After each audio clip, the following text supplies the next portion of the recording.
the window and click the button inside the window. Wow, that's in sync with what mine says. I have to remember to start recording in the desktop in OBS. Yep. Recording the desktop in OBS. Oh, and record on the camera too. I'm doing Yeah. this week.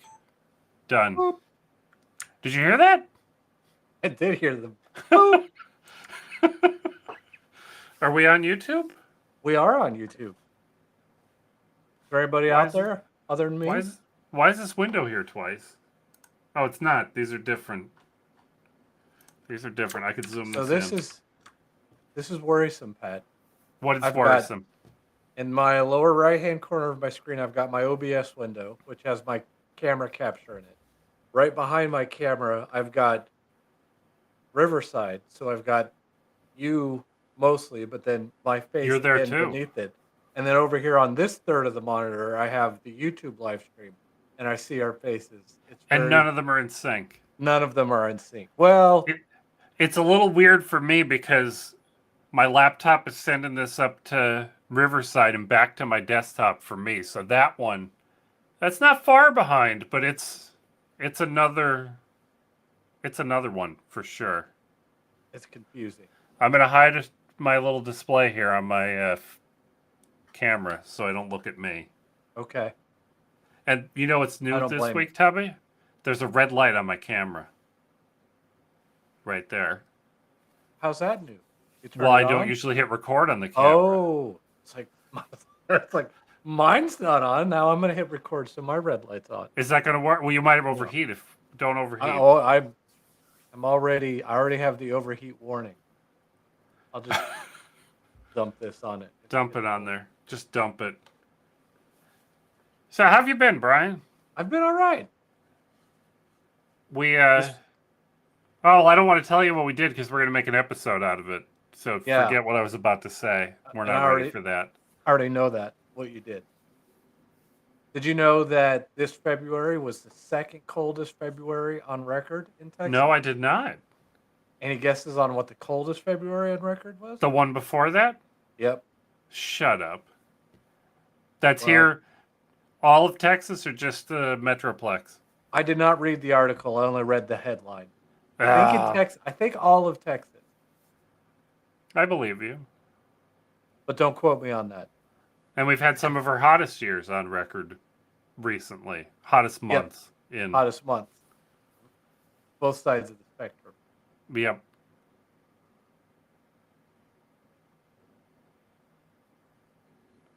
Do you think we should just get into recording our episodes, Tubby? I think we should.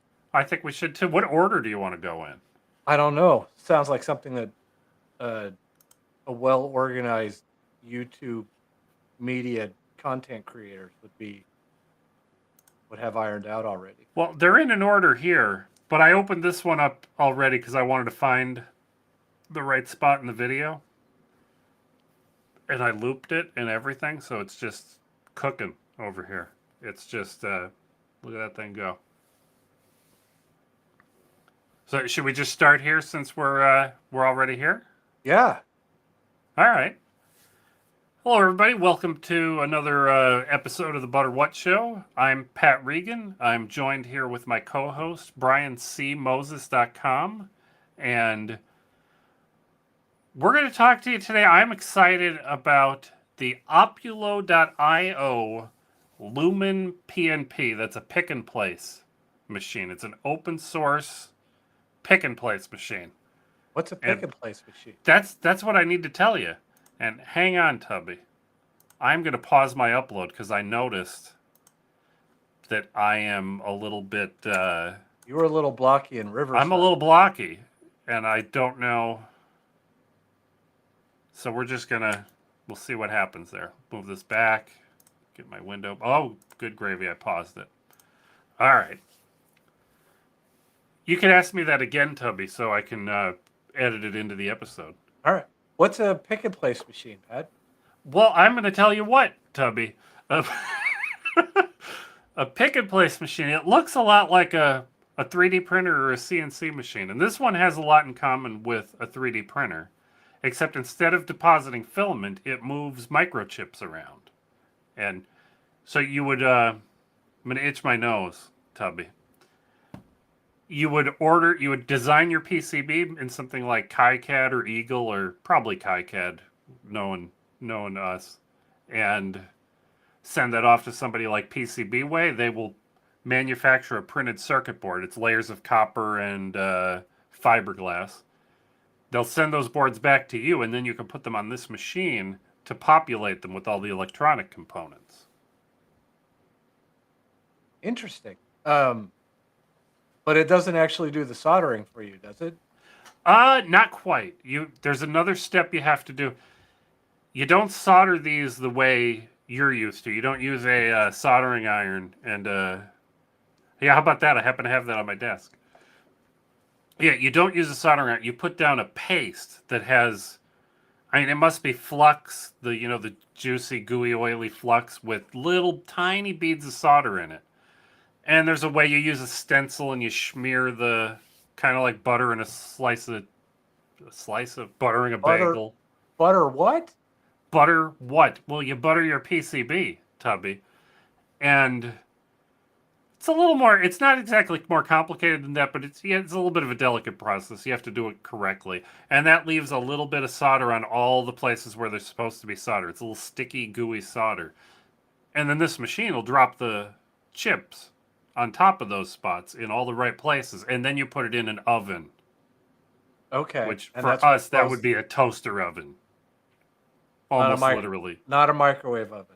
Not a microwave oven. No, it would. You know what happens when you put metal in the microwave, Tubby. You've seen it. It's not good. It's not good. But Tubby, why on? Oh, well, I'm not going to ask you that yet. I'm going to tell you.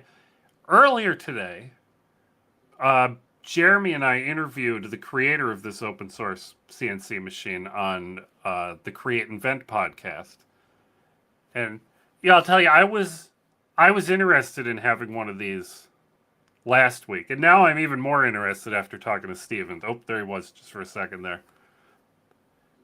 But Tubby, what on earth would you and I do with a pick and place machine? Well, we would make mini Uberlights boards, Ed. These little Just guys. like the one that you're holding up. These are very simple. Don't say they're very simple, Tubby, because See You Die and did a good job. But these are simple in that they only have 21 of the same component on there, right? It's all the same LED, just in different. They're all rotated a little bit, but it's a bunch of LEDs. And who wants to do this by hand? Not me. Brian and I were talking about this today because we want to order, the batch of 20 of these that we ordered, fully assembled and ready to go. The PCBs, it was like, I think it was $15, Tubby, for 20 PCBs. But then it was another $110 or so to buy the LEDs and have them soldered on for us. The price goes, the more you order, the price goes down. Because with the pick and place, the setup is the hard part. And repeating it over and over again is not too bad. But See You Die and did the math for us. And for us to get these down to a price where somebody would actually pay for them, maybe, and we would make a small profit, we'd have to order something like 1,000 or 1,500 of these little boards.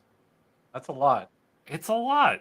It's you have to send the price of a cheap used car over to China and hope that everything works and makes it to your house and they all function, and then you have to figure out how to sell 1,000 of them.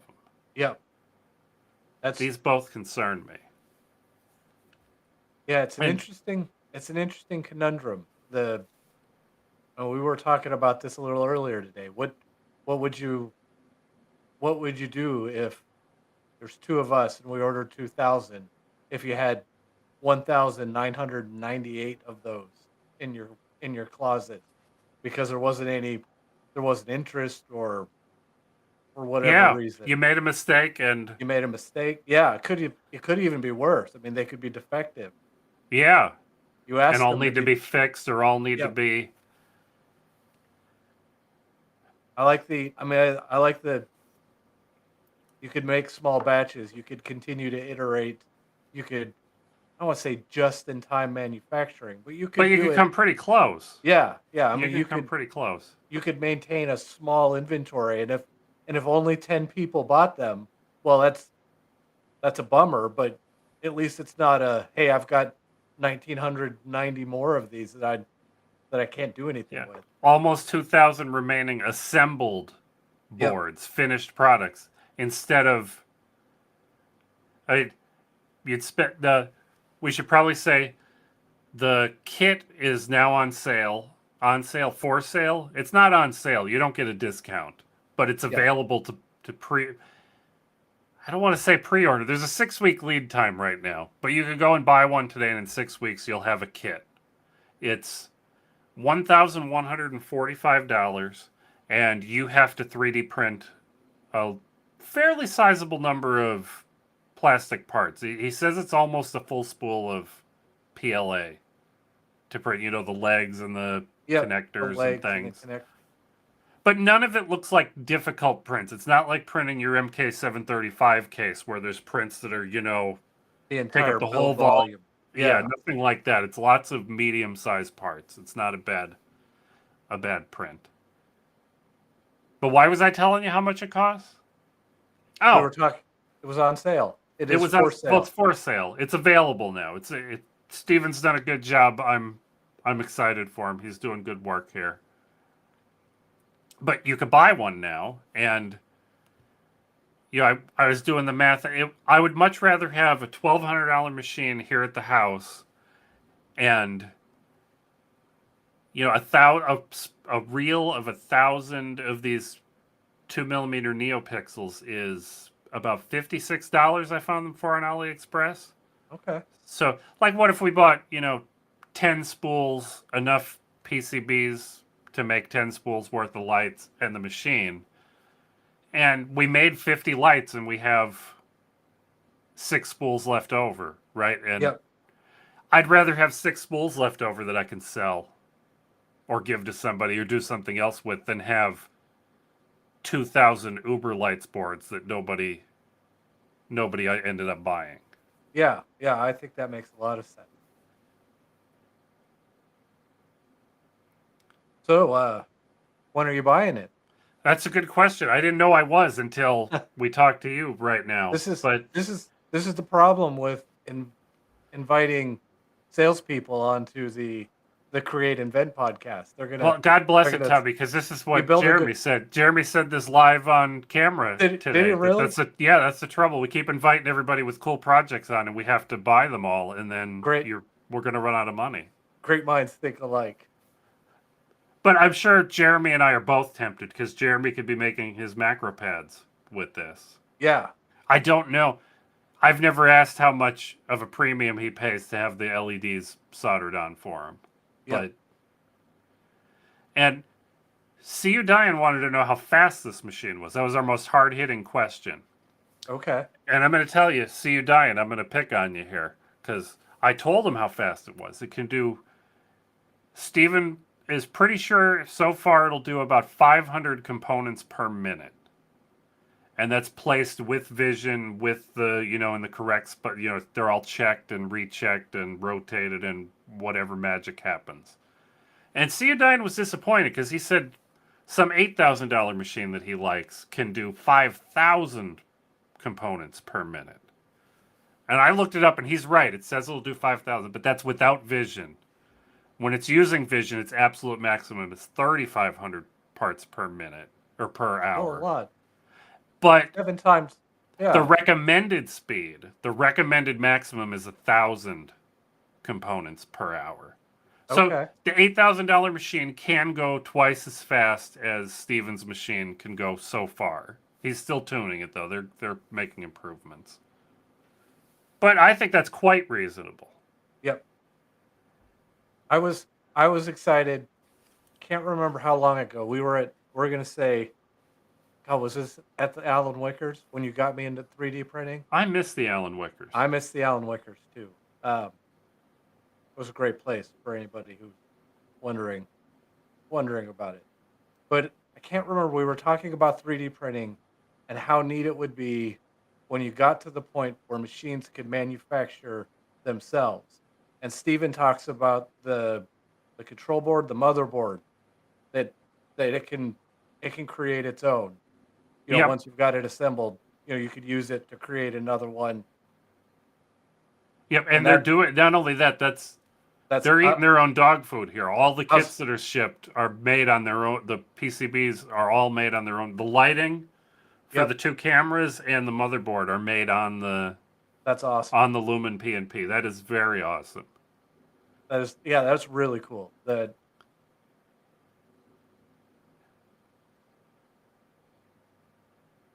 And the kit, there are no feeders yet for the reels to advance it one part at a time, like a more high-end machine would have. Yep. But I've seen Steven's videos. He's working on that. They'll be coming. He didn't say how much they'd cost. I didn't think to ask. I'm not that smart today. But you can see on this video where it's going to come back to it. He has parts laid out, non-moving parts. They're strips of, see them all over? Oh, geez. Yep.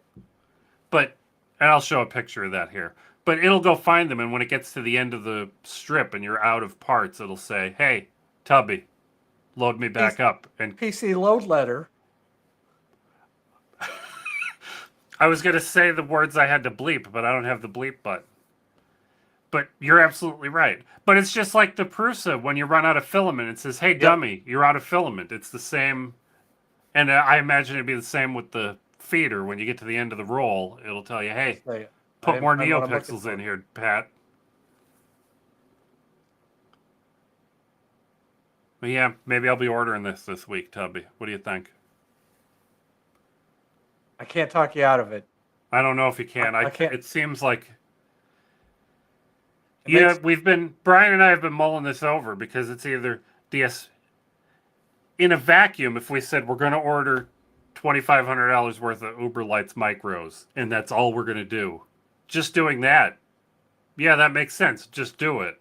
Do it. But why not buy the $1,100 machine and make the Uber Lights, 50 at a time or so, and see how things go? See how that goes. And if that doesn't go well, do something different, or... Yep. And it spreads the risk out over more... Yep. Over more time. I like this, Tubby. Yeah, I don't think I'd talk you out of it. So, what do you guys think out there on YouTube? Do you guys think I should order a Lumen Pick and Place from Stephen Hawes here? He's a very nice guy. And do you think we'll be able to figure out how to work it? What do you think, Tubby? That's a good challenge. He talked in the video a lot about how easy it was. I'd be interested to hear what everybody thinks that, are Pat and Brian going to be able to do this? Assemble it and then do it. The nice thing is it's just another CNC machine or 3D printer. It's all about, calibrating Z's and, finding homes and things.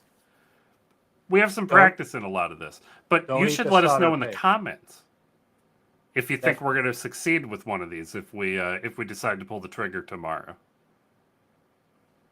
Chris hasn't told me no in the chat yet, so that's a good sign. That's good. But what do you think, Tubby? Is that an episode? I think that's an episode. I think that's an episode too. I'm excited about it. I'm excited about it too. It's getting toasty in here. I should have listened to Chris. What'd she say? She said, should we turn the AC on before the...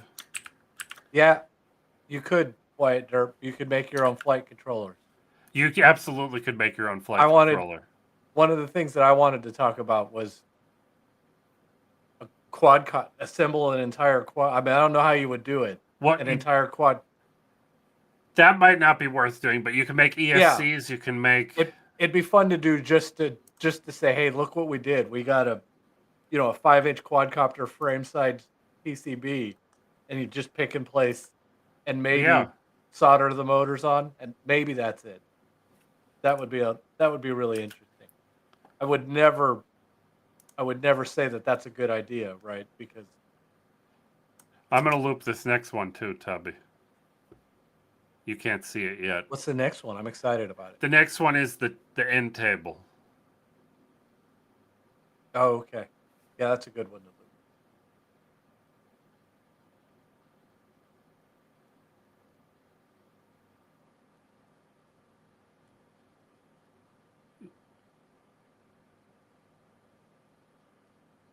So I think from Chris's response, we're learning that if you want to get away with something, you do it and announce it in the live stream. Really? I think so. She said she's being polite. 0 minutes and 40 seconds. Is that a good? That'll be a good loop here. Let me bring this over here.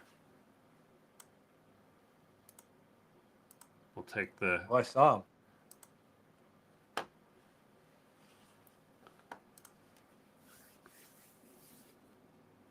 Should I just introduce an episode, Tubby? I think so. I wonder how. I wonder if we can make a flight controller for anywhere near the price of. I think we'd have trouble too. I think we. But I have a think real they do hard time. some ridiculously small quantities on some of these flight controllers and Yeah, ESCs. I wouldn't be surprised. It might not be as bad as we think. Yeah. But it might be a bummer having to buy an entire spool of F4 or F7 flight or chips to put on Just these to flight build controllers. One flight. Just to build controller. one. Yeah. We could what do you reflow and pick them off of another. Pick them from another one. Yeah, just scavenge scavenge parts. them. It's not the worst idea because we have broken things that are broken for other reasons too. But I'm going to introduce this episode here, Tubby. Let me check what this guy's name is before I. Evan Miggs. Evan Miggs. Well, He only has 61 subscribers. How does? Well, This let's is change that. Let's With work our- on that. With our huge audience. Get him up to 147 like us. Yeah. Hello, everybody. Welcome to the Butter What Show. I'm Pat Regan. This is my lovely co-host, Brian Moses. And today we're just looking at this really cool build from Evan Makes. It's an end table with this. I mean, just look at it. It's amazing. It's Magic. It has a little. It automatic. You hit a. Is it a button? Do we say it's a button? Switch. A switch? Maybe. He touches something. He touches. Does he just push down on it? Oh no, it's behind it. It's hiding behind it. It slowly pops up and swivels out, so you can put your laptop in front of you, or your pie, dinner, or dinner, anything you want to. I think this is neat because I would like one over here by my chair to put my laptop on. I think this would be really cool. I want one to just follow me around the house. We'll put robot legs on it. Yeah. Well, wheels would probably work. Yeah. You just need one on each floor. So Yeah. it doesn't have to go up the stairs. But he's done a fantastic job. He's got the whole build process here. I think he has plans. I don't want to lie to you and say he has plans, though. But it's all manual work. I don't think any of it was done on a CNC. But there's a lot of this slide mechanism that makes it spin and raise up. He does. It's this crazy 3D printed jig on his router table. See that little Oh wow. to follow I didn't I didn't even realize that when I watched it. I mean, I watched it. I was like, I understand that what he's making is really complicated, but I didn't even understand how he was making it. Yeah, not only is the thing he's making complicated, but the way he makes it is really intricate and complicated. And it's really fantastic. I don't understand how Evan Makes only has 67 subscribers so far. Everybody should go check him out. Hit that Absolutely. subscribe. All kinds of little mechanisms in here.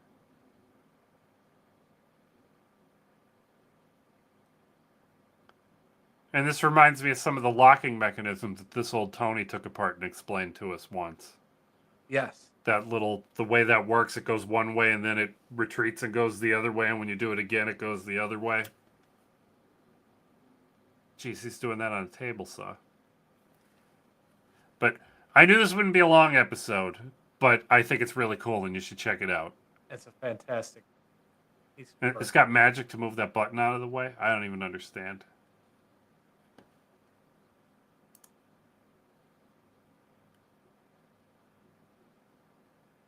The drawers come off. He's thought of everything. Absolutely everything.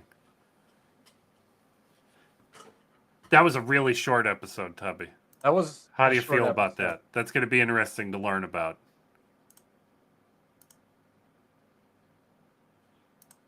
You want to do Dude. ES Presence next? That's a longer episode. Yeah, let's do it. I have to turn on my prop.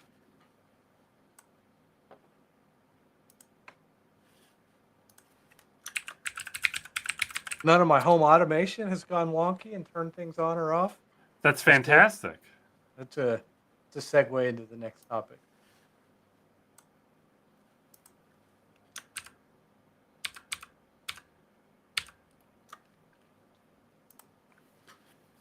Hello, everybody. Welcome to the Butter What Show. This is my lovely co-host, Brian Moses, and I'm Pat Regan.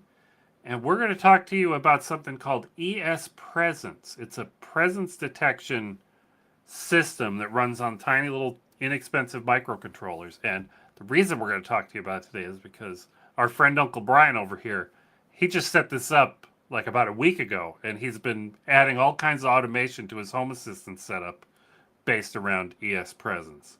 So hopefully he'll explain to us how he got this up and running. Yeah. Well, it all started with me wanting to automate my ceiling fan and make it feel nicer in my room in my office when it gets too hot. But the problem with that, I realized really quickly, is fans just make it feel cooler. The room isn't actually getting colder, and that I didn't want to be running the fan when I wasn't in the room. But I didn't have a good way. I didn't have a good way of detecting when I was in my room. You know, I have a little bit of telemetry coming from my PC, but during the day, I'm over there sitting at my work laptop, and I'm working over there. So I started digging around looking for, I want to say, an easy way to do presence detection in a room. And a follower of mine on Twitter pointed me in the direction of ES Presence, which uses low power Bluetooth. It's a low power Bluetooth base station, and it queries devices around it, and you set up, you set up in Home Assistant the devices that you want to track, and I've incorporated that into, not just that ceiling fan automation, but a few other bits of automation that. How does ES Presence know where you are? I mean, I understand you are a Bluetooth tag, Tubby. Yes, I have I'm a type 1 diabetic, and I have an insulin pump which uses Bluetooth to communicate to my phone. And then I And also ES have Presence can see that? I think it can. I got a little, I don't want to say scared. It's a piece of durable medical equipment that my life depends on. I didn't want to Yeah. mess with it. But I wear my watch. At first I thought, well, my phone, that'd be easy because it's got Bluetooth and I carry it almost all the time. But not all the time. Not always. I leave mine behind a lot when I start wandering around. Yep. I'll leave it downstairs when I eat breakfast. I'll come up here. My phone is usually with me, but not with me so frequently that I'd want to write automation that depended on it. But I quickly realized that either my insulin pump or my watch I've got on pretty much all the time. So that's what it's tracking my watch now. It's tracking it, but how on earth does it know which room these devices are in with the radio? I've got one of these devices in my office, but then in 4 other rooms in the house. And then each one of these has a little teeny tiny web server running on it, and you configure in there the name of, I guess, the name of the room that it goes in that aligns with the names of the rooms in Home Assistant. And then there's a couple parameters that you can tweak based off of, can't remember the name of the parameter, but it's basically the maximum amount of distance that it's willing to report that device at. So for my office, I've got it set to, it says meters. There's a second parameter that goes in there that kind of associates distance with the RSSI, radio signal strength indicator, Indicator or something. Yeah. something like that. But it basically says, hey, for X amount of RSSI equals this many meters, and over this number of meters, you can consider this device or any device that it picks up outside of the room. Um, so yeah, And I imagine it doesn't ever let you be in two rooms at once. So it if does one gets not. Yeah, stronger, it probably says, "Oh, now you're in here, not in." yeah. If it, in fact, you can look, and it uses a MQTT, so you can log into your MQTT server and look at all of the different devices settings and see where it where all it sees that particular device. But what it Yep. should do is say, hey, of all of those rooms, which one is which one is this device closest to? And it says, yep, he's in that room. I had a lot of fun. We have a we Where have do a we get those little devices? these these come off, these are anywhere. This is just an ESP32, I can't remember what, D1 mini. That's one of the I little got Wemos boards, Yeah, probably. and I got it off of Amazon in a 5 pack.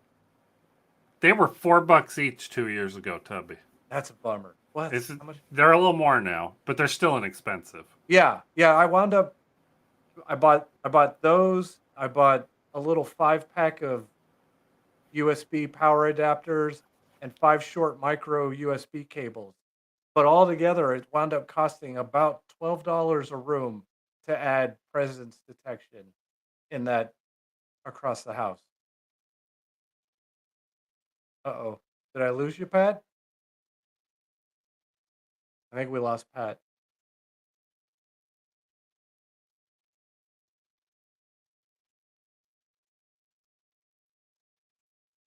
Anybody got any questions about these cool ESP presence nodes?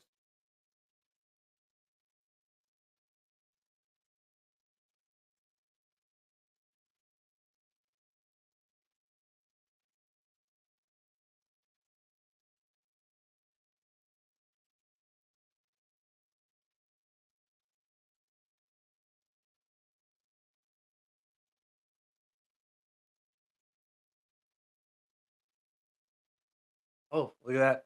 My home automation has decided it's too warm in my office and it turned on. Shouldn't do that. This is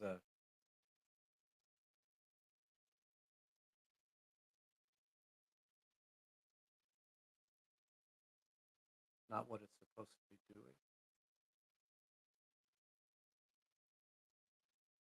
I have a scene program or set up in Home Assistant for when we're podcasting, and my automation should be checking that's to see if that scene is active, and that does not seem to be working.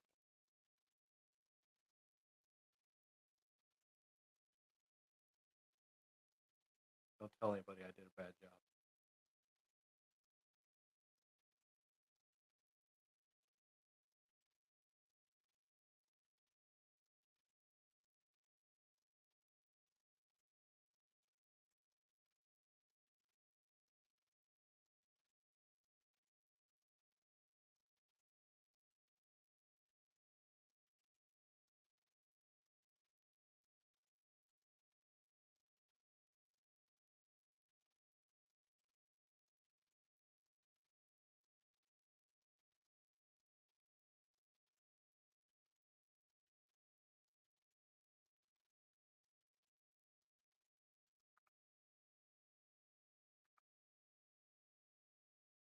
All right, disabled that automation. Should turn off.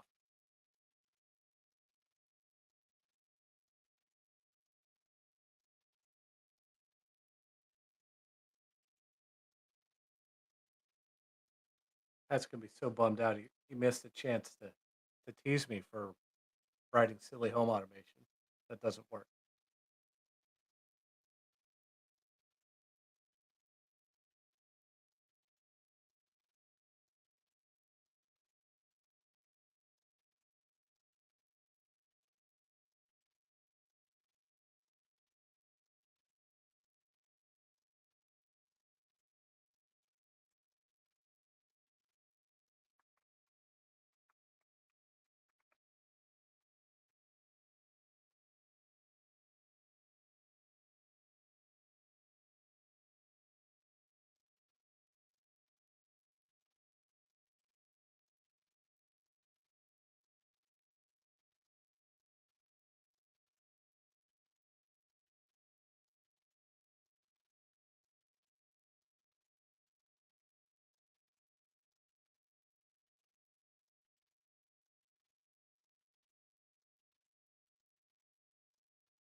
Welcome back. Yeah. Uh-oh, I'm mute. Oh, hey. Oh, shirt. I'll be back. Okay.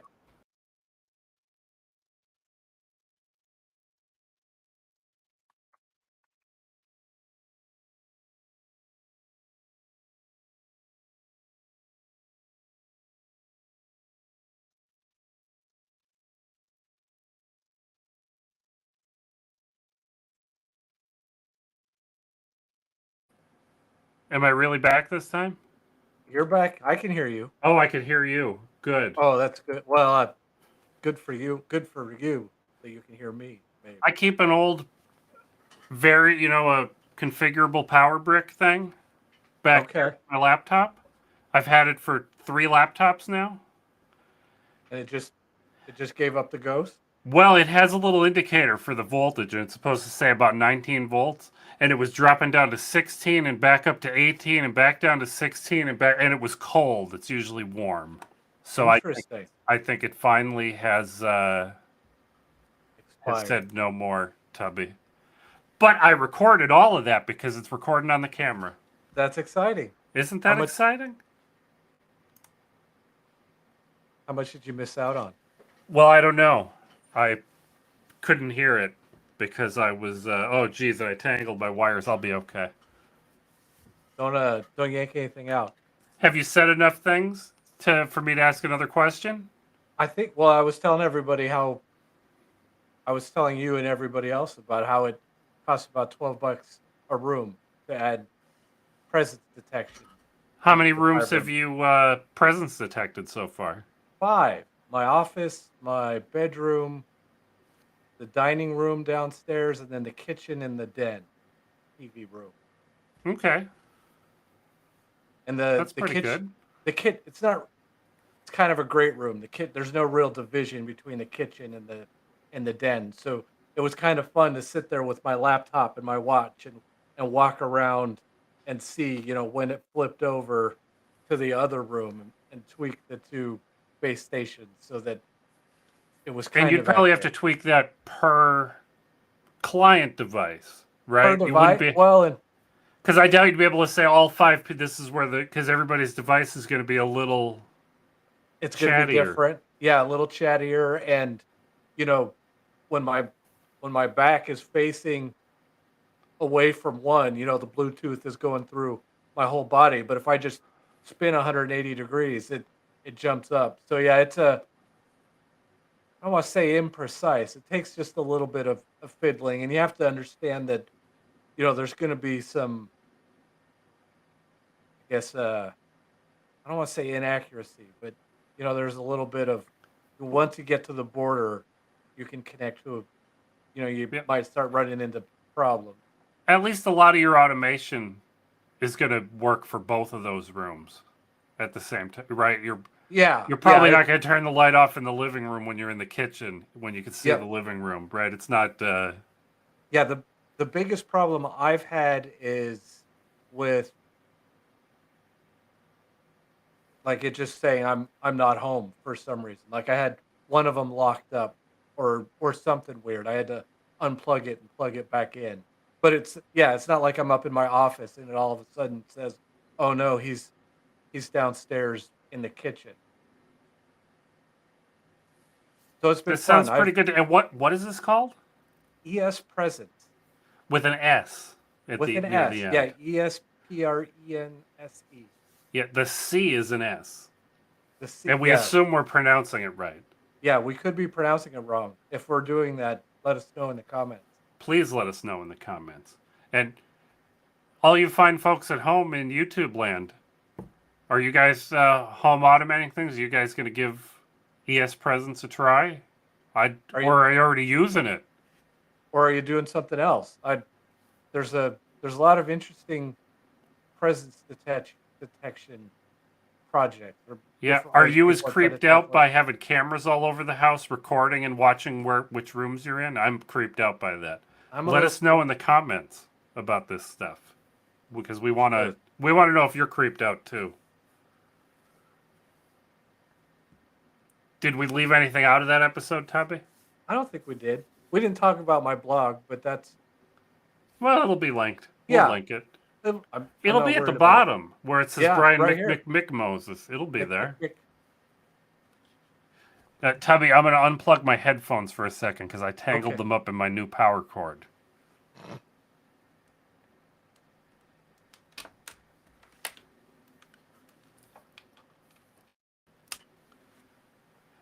I can't believe that power supply lasted as many years. That's Do you amazing. know when I bought that? We flew here to this house to visit you before we moved down here, and I left my power brick at home. Oh wow. So I That's 2 day shipped the first one, and this was a big. This needed like 130 watt power supply. These were Yeah. not easy. I think we even went to Fry's and they didn't have any power supplies that big. At least That not big. one for my laptop and not a universal one. So I ordered it was only like $22. I can't believe it still worked That's this like long. 10. That's like 10 years. It's a long time.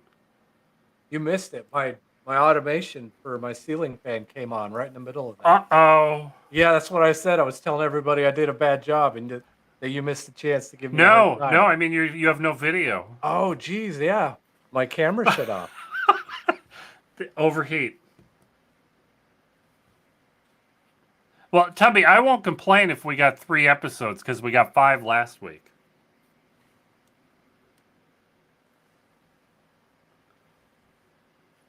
And we could let it cool down for a little while. What didn't we talk about? Is the only thing left on our list. And the BL Touch Killer, that I think is kind of a neat idea, even though we don't need it with the Prusa.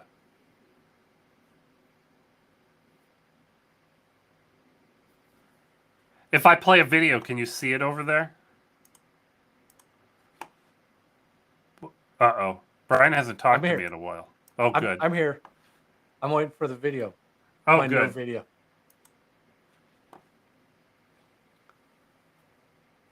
Yeah, the BL Touch Probe, Tubby, is a physical probe. Yes. But what this guy's done here is he's just using a switch, a micro switch like an arcade button would use, Uh-huh. and an Allen key. And he's got this little neat thing on the side to retract it out of the way and to deploy it. So you go off to the side of the print surface and you move the Z-axis in the right spot. It drops the Allen key down. And then every time that the bed moves down and the Allen key touches the bed, it triggers the switch. Okay. And there's So- some sort of offset. Touch is like $40 or $50, and they're a little bit fragile. They're sometimes hard to find, and only the good ones actually work. The knockoffs are flaky. And I think it's cute because he used one of the wrenches that came with the Ender. I think it's an Ender 3 in the video. He used one of the wrenches that was already in the kit. That is interesting. I don't know where I'm clicking in here. Optical end stops. He must be comparing other things, other ways to do things. Yeah, it's an Ender 3. But I know this isn't an episode, but I'm going to tell you things anyway. There it goes, doing its probe just like we're used to. The Yep. trouble with the Pinda probe that we have is that it doesn't actually touch the surface. It senses the thing that's under the surface, Okay. right? It senses the metal. So, if you had a wavy piece of PEI on there, it wouldn't work. If you had something that's not metal on there, it wouldn't work. And every time you change PEI sheets, because the PEI has different thicknesses. Yep. And this is what's solved on your Prusa XL. It does Yeah. something very much like this. Oh, okay. Except your Prusa XL does this with the nozzle.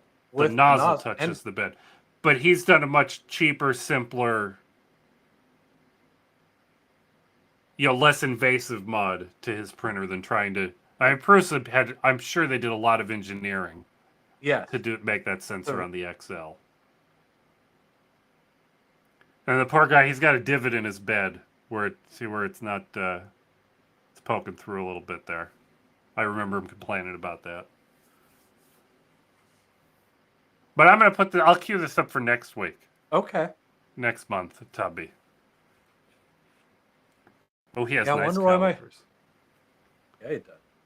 $3 BL Touch replacement.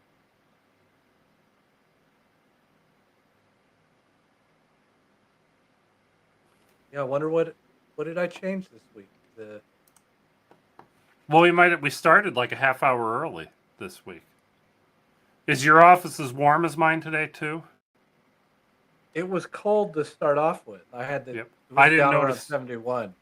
Chris told me I should have run the AC before we live streamed, and I didn't. Yeah, I ran it for pretty much the whole for dinner until right before we got started. Chris said my power supply might be 12 years old. I believe. I believe it Believe too. Yeah. Yesterday was our 13th anniversary. Happy Julia's and anniversary. I. Thank you.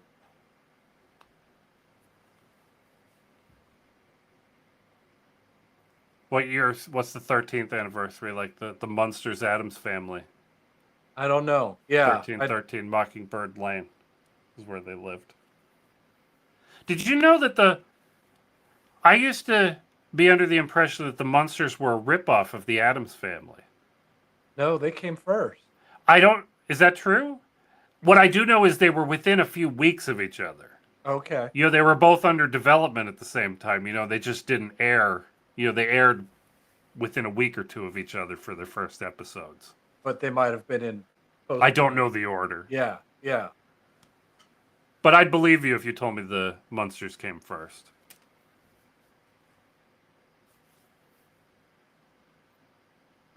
Now I want to look that up. That should be a topic for our next show. Welcome to the Munsters live stream.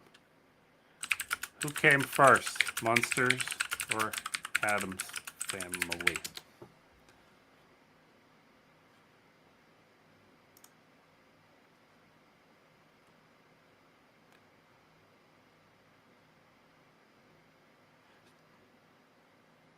Jeez, this is a long article to not tell me anything.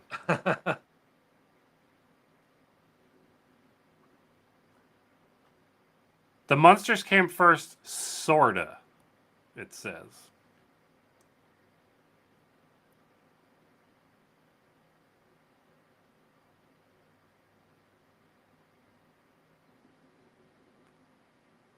Yeah, I was right about it being a week. The Munsters was the Addams Family was September 18th, 1964, and the Munsters was September 24th of the same year. Good night. So long ago. But it sounds like the Munsters was shot first, just not on TV first.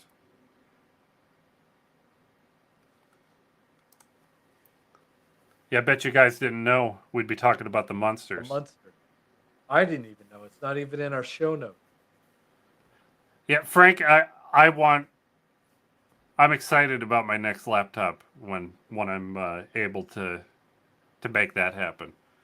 I told Tubby I really want a 2-in-1, and I told Tubby McMoses over here not to let me get excited about them until after the Steam Deck comes out, because the Steam Deck has the first mobile Ryzen with the new generation AMD GPU and the faster RAM, and that's my Ultrabook needs to be the next gen Ryzen. I've decided that, Tubby. I think that's a good. That's a I mean, good it could line be to after start. that. It doesn't have. No, I don't. It doesn't have to be the very first one. Bleeding but, edge. Yeah. Yeah, but it needs to be after the next generation comes out.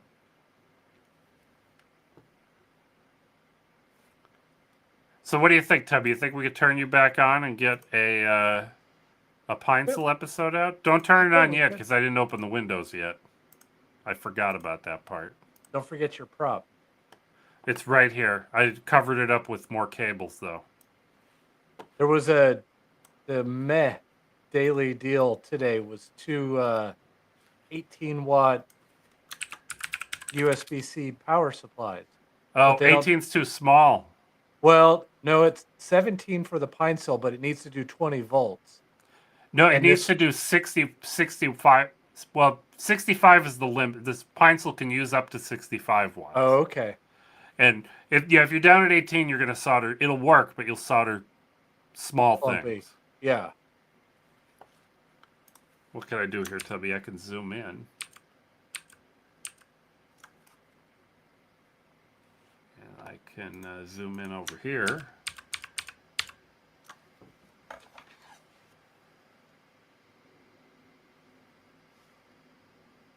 Oh, you know what's neat about having the TV off to my side here? I can also look over there while I hold things up to the TV. All right, I got no overheating on my camera. Well, that's good Right. because we might make it through this then. I'll get cooking so we beat the clock, Tubby. Hello, everybody. Welcome to the Butter What Show. I'm Pat Regan. This is my co-host Brian C. Moses, and we decided sometime between now and the last podcast live stream that we have a lot of cool stuff that we like, that we own, and we want to share some of this stuff with you guys. Isn't that right, Brian? Ah, exactly. What do I have here, Tubby? That is a soldering iron. Specifically, it's the Pinesil. The Pinesil from the Pine 64 small computer Raspberry Pi looking board people. The Pine Phone, Pine Watch. Yeah, They're really impressive. they've got a lot of cool stuff. And they've But made what an this- awesome soldering iron. They did. Well, they cheated though, Tubby, because this is the same as I don't know if this is almost the same as I don't know if it's the TS80 or the TS100 or it's somewhere in between. But those are both really cool soldering irons, and all three of them run the same open source firmware. And Brian got me this Pinesil like what, 2 years ago now? Yeah, It oh, could wow. be. Yeah, I got us each one. I can't remember how long it's been. Yeah. though. And they're the Pinesil is the best value out of the three. It's on the Pinesil website, it's $26 plus shipping, and over at Amazon, it's $35. But you do need a USB-C cable, and a big beefy USB power supply. You have a power supply that you recommend? I bet I do, and I'll list them in the comments because I've been shopping for some of these. Like the one I bought, on the Butter What Discord server, about 6 months ago, maybe. I was posting a lot of GaN power supplies, the gallium nitride USB-C, like 60 and 80 watt power supplies. The one that I wound up buying was a 60 watt, and you need at least a 60 watt to power a Pine. So 65 would be better. I think it supports up to 65. But the one I got, I paid $12 for it, or something, 12 or 11 shipped. It was really good deal. inexpensive. But full price, it's only $20. It's not that expensive. But I have to tell you, Tubby, I didn't bother using it because I love my soldering station, my 60 watt or 80 watt IUEU. I don't know how to say it. I don't know how From to say it China either. here. It's nice. It's a fantastic power or soldering iron. But one day I decided to try this, and I was amazed that it's at least as good, and it heats up 3 times faster from cold than our good, beefy soldering station. I've had 2 whole parts for 2 whole quadcopters, and I've said that when I put those quadcopters together, I wanted to use the Pinecil to put them together instead of my other soldering station. You I should. just Do you know what I did, Tubby? What'd you do? I put my old soldering station in the closet. It's not Wow. on my workbench anymore. This is the Holy only thing on my moly. workbench. And I did keep, the little thing that sits next to the soldering iron with the spool of solder on it and the little dibber dabber to clean your tip. That's still there. I didn't put that away. But everything else, the big beefy power supply, yeah, all gone. that's going to save a bunch of space on your desk. It does save quite a bit of space. I'm pretty excited about that. I had a very major complaint about this when I first started using it. There's a plus and a minus key here. This one's a minus key. Should I be hiding so you can see it? I liked the way I kept picking up the soldering iron, I kept bumping. I kept grabbing it exactly like I do my other iron. And I would bump that minus key, and I guess if you hold it, it shuts the iron off. And I'd be soldering it, and it stopped working. Yeah, and I was furious for the first 3 times I tried to use it. But I haven't done it since. I don't do that anymore. And the open source firmware is fantastic. You can set all sorts of presets for the different amounts of heat that you need. It has a gyro in there, so if you have it not moving for a little while, it cools off. Okay. And when you pick it up, it heats up very fast. It's amazing. And it's inexpensive. Yeah, it's not expensive. And I don't know. Yeah, we'll have links to these down in the description. And I don't want you to think that I'm just trying to get your Amazon money, because if it's cheaper from the affiliate links, if it's cheaper at the Pinecil website, get it at the Pinecil website. Yeah, it's a good value. I don't know what their shipping is, and I don't know where they ship to. I'm a little ignorant of that, but if I remember correctly, I think I bought them from the Pinecil store, and they shipped from China. It took a while. It wasn't expensive. Yeah, shipping, but you had to be patient. Yeah, the ones on Amazon I think have Prime shipping. Oh no, it doesn't say Prime. Free delivery March 7th to the 12th. That doesn't sound like it's from China, but who knows? Doesn't sound. It could be though. It very well could be. Yeah. So maybe you should just order them straight from China and save a few dollars. But it's a good value. I think the TS80, should I look this up before I say it out loud? Yeah.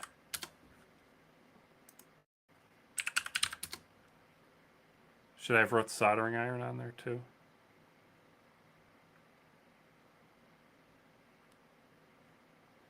Now the TS80s, there's kits that have extra tips and power.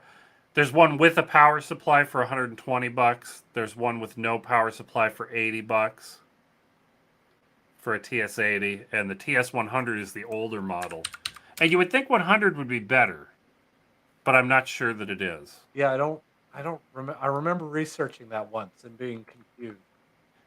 Yeah, because technically I think it's the wattage on those two. The 80 is an 80 watt. The 100 is supposed to be 100 watt, but the 80, they said there's some kind of magic, and the 80 just transfers heat better, holds heat better, and just, it's more efficient with its 80 watts, I guess. But the TS100, that's a lie too, because the TS100 here on Amazon says it's a 65 watt iron. But the TS100 is about $72 to $80, depending on which listing I look at here. So the Pine-Sol is a fantastic, Yes. being half the price or less of a TS100. And it's at least 90% the soldering iron. I love it, Tubby. I'm sorry. You don't have to apologize to me. Apologize to your poor old soldering iron in the closet. In the closet, yeah. What's he ever going to do? Whoever did that to him? I did. I put him in the closet. I should be checking the comments here. But yeah, if you think we're wrong and you think the Pine-Sol is terrible, leave us a comment. And if you use one of these 3 soldering irons that run this Iron OS open source firmware, the TS80, the TS100, or the Pine-Sol, leave us a comment and let us know what you think about it. Don't let you know what you think about it. That would make no sense. Let Brian know. Yeah, tell me. Tell me how I'm wrong or how I'm right. We want to know. Does that count as an episode, Tubby? I think it counts as an episode. I think it counts. What does our audience think? There's 3 of us out there. Chris, me. We've been here for 17 minutes since your camera died. Really? Yeah. We managed to record 4 episodes with my laptop's power supply frying itself. And I'm wondering if it's my fault, because when I was pulling on this wire today to plug it in, it was stuck on something. So I gave it a little bit of a little extra yoink back here. What do you think Maybe you did? Well, it Jam didn't something look like loose? I did anything to it when I looked at it over here, but it something happened to it for sure. Well, everybody's quiet. I think we should call it a night, Tubby. I think we should. Thank you, everybody, for coming out and watching. Yeah, thank you so much. And I hope we see some of you guys in Discord again, like we sometimes do. Yeah. And we'll let you know if we decided to buy a Lumen pick and place. I'm going to hit stop here, Tubby. I can't find it. Oh my gosh.